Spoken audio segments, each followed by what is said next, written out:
ఎదురుగా రావాలి. అదేవిధంగా అక్కడ ఉన్న మిత్రులు, కుర్చీలు లేనటువంటి మిత్రులు కూడా అడ్జస్ట్ చేసుకోవాలి. ఇప్పుడు మనం అనుకున్నటువంటిది ఇలా రానే వస్తుంది. గౌరవ ముఖ్యమంత్రి గారు మాట్లాడే ముందు ఒక రెండు విషయాలు స్పష్టంగా చెప్పి ముఖ్యమంత్రి గారికి మనం అవకాశం ఇద్దాం. బాబు తర్వాత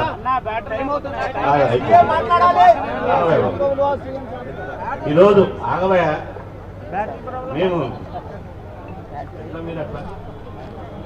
ఈరోజు వేల కిలోమీటర్ల నుంచి దాదాపు 42 గంటలు జర్నీ చేసి ట్రైన్లో ఉన్నా తిన్నా తినకున్నా కాలే కడుపులతోటి ఢిల్లీ దాకా వచ్చి ఈ కేంద్ర ప్రభుత్వం మెడలుంచి మా హక్కులు సాధించుకుంటామని చెప్పి ఇలా వేల మందిని ఢిల్లీ దాకా వచ్చినాం. బీసీ ఉద్యమ చరిత్రలో ఇన్ని వేల మంది రావడం, దీనికి ముఖ్య అతిథిగా సాక్షాత్తు గౌరవ ముఖ్యమంత్రి గారే ఈ పోరు గర్జన మహాధర్నాకు రావడం, ఇది చరిత్రలో సువర్ణ అక్షరాలతో లిఖించబడుతుంది అని చెప్పి సందర్భం తెలియజేస్తున్నారు. ఎంతో నమ్మకంతో మా నాయకత్వం పట్ల విశ్వాసంతో ఇంతకుముందు మహేష్ అన్న చెప్పినట్టు సుదీర ప్రాంతాల నుంచి వచ్చారు. మన గొంతును దేశమంతా వినిపించాలి. ఇలా వాస్తవంగా మనమేమైనా ధర్నా చేస్తే మన గొంతు దేశమంతా వినిపించదు. కానీ సాక్షాత్తు ఒక గౌరవ ముఖ్యమంత్రి వచ్చి కూర్చుంటే దేశంలో 29 రాష్ట్రాల్లో ఇప్పుడు చర్చ మొదలైంది. కేవలం అది రేవంత్ అన్నతోటే చర్చ మొదలైంది. గతంలో ఉన్న ముఖ్యమంత్రులను చూసాం, 10 ఏళ్లు పామాదులో ఉన్నోని చూసినాం. నేను అంటున్నా, ఇక్కడ విశ్వబ్రాహ్మణ కుల సంఘం వాళ్ళు ఉన్నారు. మన కులానికి సంబంధించిన వాళ్ళని స్పీకర్ చేశారు. తమ్మి నేను ముఖ్యమంత్రి కల్పిస్తా అని వినతి పత్రం రాసుకుంటే ఆ వినతి పత్రం 16 ముక్కలైంది తప్ప ముఖ్యమంత్రి కలవలే. ఇక్కడున్న గౌడ సంఘం వాళ్ళు ముఖ్యమంత్రిని కలవాలనుకుంటే మా గౌడ మాజీ మంత్రిని తీసుకుపోవాలని చూస్తే ముఖ్యమంత్రి కలవలే. కానీ మన రేవంత్ అన్న లొట్టికాడికి చెట్టు కాడికి పోయి చెట్టు కింద కూర్చొని గౌడన్నలకు 2 గంటల సమయం ఇచ్చింది. విశ్వబ్రాహ్మణులు నేను ఒక రోజు అందరిని పోయి కలుద్దాం అనుకుంటే ఆల్రెడీ 60 మంది అన్న ఇంట్లోనే ఉన్నారు విశ్వబ్రాహ్మణ సంఘానికి సంబంధించిన వాళ్ళు. ఈరోజు మా ఒడ్డెర సోదరులు ఇక్కడ మా వేముల వెంకటేష్ ఇప్పటికీ గౌరవ ముఖ్యమంత్రి గారిని 3 సార్లు కలిశాడు. అదేవిధంగా ఇవాళ అన్ని కులాలు ఉన్నాయి ఇక్కడ. ముఖ్యమంత్రి గారిని కలవాలంటే అందరికి ఇప్పుడు ఏమొచ్చింది తెలుసా? ఒక ఆయన పెద్ద సారు అని పేరు పెట్టుకున్నాడు. ఆయన పెద్ద సారా పెగ్గు సారా నాకైతే తెలియదు. పెద్ద సారా పెగ్గు సారా తెలియదు. కానీ పెద్ద సారు దైవాంశ సంబూతుని నేనే అనుకున్నాడు. కానీ ఆయన ఎవరిని గెలవకపోతే ఇప్పుడు ప్రతి ఒక్క గుండె బీసీ బిడ్డలు మా రేవంత్ అన్న ఉన్నాడు, మాకు అన్యాయం జరిగితే నేరుగా మేము ఇంటికి పోయినా చెప్పుకునే విశ్వాసం ఇలా తెలంగాణ రాష్ట్రంలో వచ్చింది. ఇలా ఒక ముఖ్యమంత్రి గారు సమయం క్షణం చాలా విలువైనది. నేను ఎంతమంది అడిగినా ఒక్క 10 నిమిషాలు ఇంకా సమయం అంటే సీను 10 నిమిషాలు కానీ ఇంకా 45 నిమిషాలు మాట్లాడుకోండి, నేను బీసీల కోసం నా సమయాన్ని తప్పకుండా కేటాయిస్తా అని చెప్పడం జరిగింది. దాదాపు 2 గంటల సంధి మన ముఖ్యమంత్రి గారు వస్తారని చెప్పి మేము ఎప్పుడు వచ్చినా జంతర్ మంతర్కు మంచిగా నవాబులు లెక్క 11-11:30కు వచ్చేది. రేవంత్ అన్న వస్తుందని చెప్తే 8:30కే వచ్చి జంతర్ మంతర్ దగ్గర కూర్చోండి. 8:30కే ఎప్పుడు వస్తాడా అని 1000 కళ్ళ చోటు ఎదురు చూసినాం. ఎందుకు? మన కోసం ఆలోచిస్తుంది కాబట్టి, మన కోసం, మన బతుకుల మార్పు కోసం. ఇలా ప్రభుత్వం ఒక్కటే చెప్పాడు, దేవుడు నాకు అందించాడు, నాకు ఫ్యామిలీ సెట్ అయింది, నేను సంపాదించుకునే ఆశ లేదు, కానీ 4 తరాలు నన్ను గుర్తు పెట్టుకునే విధంగా, భవిష్యత్తులో సమాజంలో నన్ను గుర్తు పెట్టుకునే విధంగా ఈ జీవితాన్ని బడుగు బలైన వర్గాల కోసం, ప్రజాసేవ కోసం అంకితం చేస్తామని చెప్పి ఈరోజు ఢిల్లీ దాకా వచ్చి మనలో ఒక్కడిగా మన మధ్యలో కూర్చున్నాడు. ఇది కాదా బీసీలకు ఇచ్చే గౌరవం నేను అంటున్నా. ఇలా ఈ సమరబేరి పోరు గర్జన మా ధర్నాకు బీజేపీ పార్టీ ఆఫీస్ పోయి కిషన్ రెడ్డి గారికి, ఈట రాజేంద్రన్న గారికి, అయ్యా 1000 మంది వస్తున్నారు రండి అని చెప్పి ఇచ్చిన. వాళ్ళు రాలే. బీఆర్ఎస్ పార్టీ నాయకులు వాళ్ళ దగ్గర పోయి కూడా ఇచ్చిన ఇవాళ గతంలో కొంత రేవంత్ అన్న కొంత బాధపడ్డాడు. ఎందుకు? అరే కులగణన చేయనోడు 10 ఏళ్ళు చేయకనేపా, 10 ఏళ్ళు వాడు ఏం చేయకనేపా. కానీ కులగణన నేను వచ్చినాక గ్రామ పంచాయతీ ఎన్నికలు ఆపి కేంద్రం నుంచి రావాల్సినటువంటి 1000 కోట్ల నిధులు ఆగిపోయినా సరే నా బీసీ బిడ్డల భవిష్యత్తును నేను నాశనం చేయను, వాళ్ళ రాజకీయాల ప్రయోజనాల కోసం ₹1 కూడా రాకుండా పర్వాలేదు, నేను ఇలా బీసీల కోసం పాటు పడతా అని చెప్తే వాళ్ళని తీసుకొచ్చి పక్కపడి కూర్చోబెట్టుకుంటారు మా వాళ్ళు అన్నాడు. అయినా ఏమనలే అన్న, మేము పోతా అన్న పోయి దగ్గర తీసుకొని సీను ఏం బాధపడకండి, మీరు హక్కులకు అన్యాయం జరిగినప్పుడు పోరాటం చేయండి, ఆ స్వేచ్ఛ మీకు ఉంటుందని చెప్పి రేవంత్ అన్న పెద్ద మనసుతోటి మనం ఎన్ని అన్నా ఇలా ఓర్చుకొని ఇలా మన దగ్గరికి వచ్చింది. ఈ సందర్భంగా నేను ఒకటే నిమిషం మాట్లాడతా. ఇలా దేశంలో 26 రాజకీయ పార్టీల ప్రాతినిధ్యం ఉంది పార్లమెంట్ లో. జ్ఞాని జైల్ సింగ్ గుర్తుంది కదా, రాష్ట్రపతి మనవడు ఇంద్రజిత్ సింగ్ కూడా వచ్చాడు ఇక్కడికి. రాష్ట్రపతి మనవడి నుంచి మొదలుకుంటే ఇవాళ దాదాపు 15 నుంచి 18 పార్టీల రాజకీయ నాయకులు, ఎంపీలు, పార్టీ సెక్రటరీలు వచ్చారు. కరుణానిధి గారి కూతురు వచ్చింది, అందరు చూసారు, మళ్ళీ చెప్తలేను, సమయం వృధా అవుతుందని చెప్తలేను.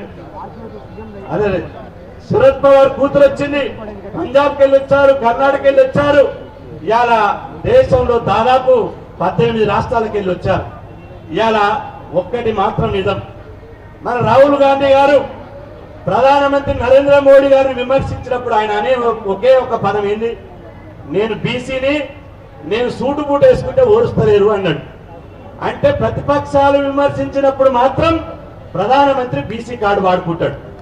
కానీ తెలంగాణ రాష్ట్ర అసెంబ్లీలో రేవంత్ అన్న నాయకత్వంలో 42% మనం అడిగింది, ఎక్కడ అడిగినాం? కేవలం నేను ఒక బీసీ నాయకుడిని చెప్తున్నా, కేవలం స్థానిక సంస్థల ఎన్నికలు మాత్రమే 42% అడిగినాం. కానీ రేవంత్ అన్న ఏం చేసిండు? ఒక్క స్థానిక సంస్థల ఎన్నికలే కాదు, విద్యా ఉద్యోగాలు కూడా బీసీలకు రిజర్వేషన్లు 42% కావాలి అని చెప్పి అసెంబ్లీలో చట్టం చేసి ఢిల్లీకి పంపించిండు.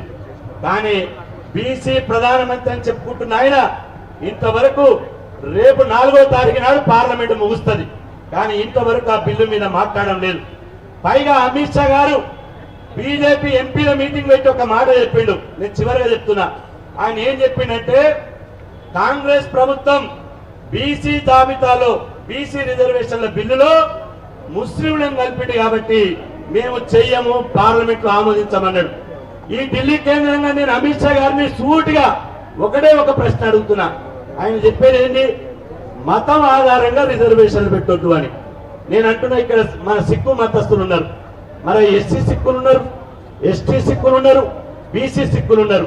మరి సిక్కులు మతం ఆధారంగా రిజర్వేషన్ పెట్టలేదా? బీసీసీలో క్రిస్టియన్లు ఉన్నారు, ఆ క్రిస్టియన్లు కూడా మతస్థులే. మరి బీసీసీకు మతం ఆధారంగా రిజర్వేషన్ పెట్టలేదా? ఇంతెందుకు బీసీలో ఉన్నటువంటి హిందువులో ఉన్నటువంటి బీసీలకు రిజర్వేషన్ పెట్టారు. మరి బీసీలకు కూడా హిందూ మతం ఇలా మోస్తలేమా? అంటే మతం ఆధారంగా కాదు, రాజ్యాంగం ఎడ్యుకేషనల్లీ సోషల్లీ బ్యాక్వర్డ్ క్లాస్ ఆధారంగా రిజర్వేషన్ పెట్టింది తప్ప సిక్కులకు పెట్టొద్దు, ముస్లింలకు పెట్టొద్దు, హిందువులకు పెట్టొద్దు అని రాజ్యాంగంలో ఇక్కడ చెప్పలే. కాబట్టి ఇలా 11 సంవత్సరాల నరేంద్ర మోడీ పరిపాలనలో నేను అంటున్నా, ముస్లింలు అని చెప్పి దొంగ మాటలు మాట్లాడి కుంటి సాకులు చెప్పినావు కదా. మరి ముస్లిం లేనటువంటి మహిళా బిల్లులో బీసీ మహిళలకు సపోర్ట్ ఎందుకు పెట్టావు? కేంద్రంలో 72 మంత్రిత్వ శాఖలు ఉన్నాయి, 72 మంత్రిత్వ శాఖలు ఉన్నాయి, 70 కోట్ల మందికి ఒక మంత్రిత్వ శాఖ లేదు. ఎంత సిగ్గుచేటు! ఒక భారత ప్రధాని బీసీ అని చెప్పుకోవడానికి సిగ్గుపడుతున్నాం. ఇవాళ ఈ వేదిక మీద నుంచి సిగ్గుపడుతున్నాం. 78 సంవత్సరాల భారతదేశ స్వాతంత్రంలో మొదటి బీసీ ప్రధానమంత్రి నరేంద్ర మోడీ. 11 సంవత్సరాల చరిత్రలో బీసీలకు సపరేట్ మినిస్టర్ లేదు. 52 లక్షల కోట్ల కేంద్ర బడ్జెట్, 52 లక్షల కోట్లు మన కేటాయించినంత 2700 కోట్లు కేటాయించాడు. అంటే 60% జనాభా ఉంటే 0.2% కేటాయించాడు. బీసీలకు వస్తే చాక్లెట్ పిప్పర్మెంట్ కూడా రావు ఆయన బడ్జెట్ వల్ల.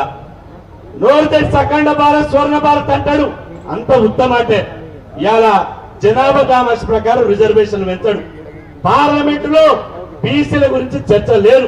కాబట్టి భారత ప్రధాని రేవంత్ అన్న అన్నాడు, ఏమన్నాడు, బరాబర్ రేవంత్ అన్నకు సపోర్ట్ చేస్తున్న వేదిక ద్వారా ఆయన పుట్టుకతో బీసీ కాదు, ఆయన ముఖ్యమంత్రి అయిన తర్వాత వాళ్ళ కులం వాళ్ళు ఇవాళ నేను అంటున్నా ఆయన కులం ఏంది, తేలి కులస్తారు అంటే నూనె వ్యాపారులు బీసీలలో ఉంటారా?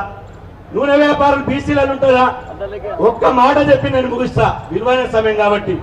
హైదరాబాద్ లో భారతీయ జనతా పార్టీ జాతీయ సమావేశాలు జరిగినాయి. వాళ్ళ భోజనం ఏంటో తెలుసా? నరేంద్ర మోదీ గారు చెప్పినట్టు ఆయన భోజనం ఉల్లిపాయ ఎల్లిపాయ లేని శాకాహారం మాత్రమే కావాలి. ఈ ఉల్లిపాయ ఎల్లిపాయ లేని ఓడి తింటాడో మీరు తెలుసుకోండి. ఉల్లిపాయ లేని వంట ఎవరు తింటారు? బీసీలు నోరు తెరిస్తే ఇలా తీసుకురారా, మటన్ తీసుకురారా, చికెన్ తీసుకురారా, చేపల కూర ఉందా, రొయ్యల కూర ఉందా అంటాం. ఇది బీసీ జాతి. మరి ఉల్లిపాయ వెల్లిపాయ లేని వాళ్ళు కూడా బీసీలు అంటే ఎట్లా?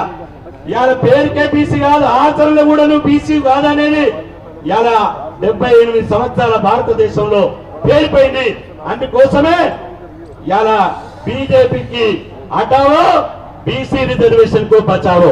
ఒక్కసారి గట్టిగానండి, బీజేపీకి హటావో బీసీ రిజర్వేషన్ కు బచావో.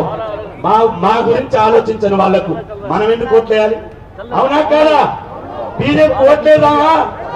మొత్తంలో చేతులు ఇవ్వండి.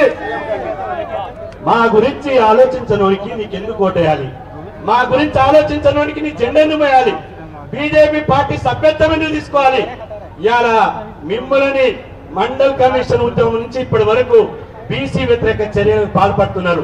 ఇవాళ ఈ మా ధర్మ ద్వారా చివరిగా మేము విజ్ఞప్తి అనుకో, డిమాండ్ అనుకో, హెచ్చరిక అనుకో, మీరు కనుక కాంగ్రెస్ ప్రభుత్వం అసెంబ్లీలో చేసిన బిల్లుని 42% బిల్లుని యథావిధిగా అమలు చేయాలి.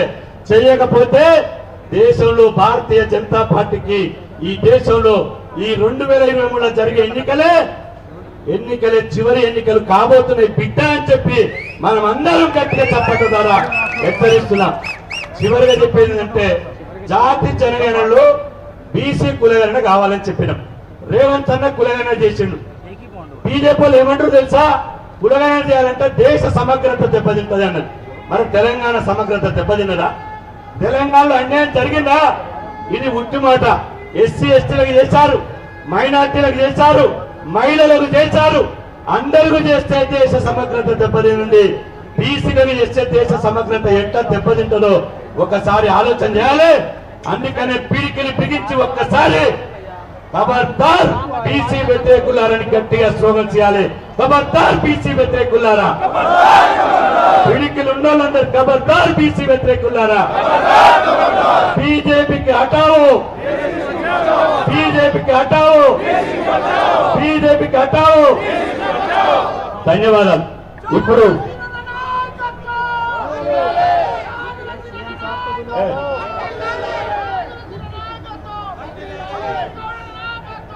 ఈరోజు మన కార్యక్రమానికి ముఖ్య అతిథి ఢిల్లీ దాకొచ్చి మీరు ఒంటరి కాదు, బడుగు బలైన వర్గాలు ఒంటరి కాదు, నేను అండగా ఉంటా, మీకు తోడుగా ఉంటా, మీ కుటుంబ సభ్యుల్లో నేను ఒక సభ్యుని అని చెప్పి మనందరికీ భరోసానివ్వడానికి ముఖ్య అతిథి వచ్చినటువంటి మన ఆత్మీయ అన్న గౌరవ ముఖ్యమంత్రి వర్యులు ముఖ్య అతిథి రేవంత్ అన్న గారిని గట్టిగా 2 నిమిషాలు చప్పట్లు కొట్టి స్వాగతం పలుకుతూ మాట్లాడాల్సిందిగా విజ్ఞప్తి చేస్తున్నా.